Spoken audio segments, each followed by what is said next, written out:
Welcome to physical and educational academy. तो भाई मैंने गोटे वर्तमान समय बहुत बड़ अपडेट ओडिशा पुलिस रो सिविल कांस्टेबल रे आपन को एज रिलैक्सेशन मिल सारी। तो कहीं भी आउ पैनिक हुंतुनी। तो आपन को 3 वर्षर एज रिलैक्सेशन मिल सारी सिविल कांस्टेबल जहाँ भी आसीबो 2025 रे सेति आपन को 3 वर्षर एज रिलैक्सेशन मिल सारी।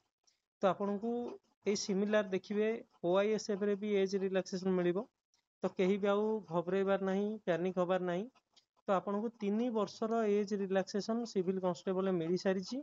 ओआईएसएफ रे भी आपन को सेम टू सेम देखा मिल। बाकी रहा ओआईएसएफ रे पिलांकर डिमांड टी अधिका वर्षर अच्छी।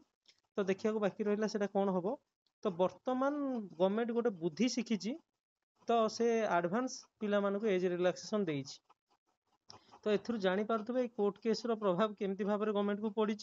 आ गवर्नमेंट बर्तमान पिला मानक आगे पूरा जो जिनसटा आगुरु माने गवर्नमेंट गोटे रोला। तो बर्तमान तार कंडीशन ऑफ पुलिस सर्विस जोटा अच्छी से चेंज करके 3 वर्षर एज रिलैक्सेशन दौर by the order of governor special secretary to government. तो देखो मुझे पढ़ी दूसरी नोटिसटा आपको केते क्लियर देखा से मुझे जाननी। तो मुझे आपन को लाइट बढ़े देखे दूसरी। तो the government have been pleased to decide for relaxation of the clause 1-5 of Rule 5 of Odisha Police Service Method of Recruitment and Conditions of Service of Constables ହେଲା order 2021 by giving 3 years of upper age limit relaxation in respective categories of candidates to apply for the next recruitment of civil constable। माने next recruitment जहाँ भी रहुची civil constable से भी आपन को 3 वर्ष मिलला। तो जो माने भी कहते कि नेक्स्ट रिक्रुटमेंट रे एज रिलैक्सेशन मिलबनी।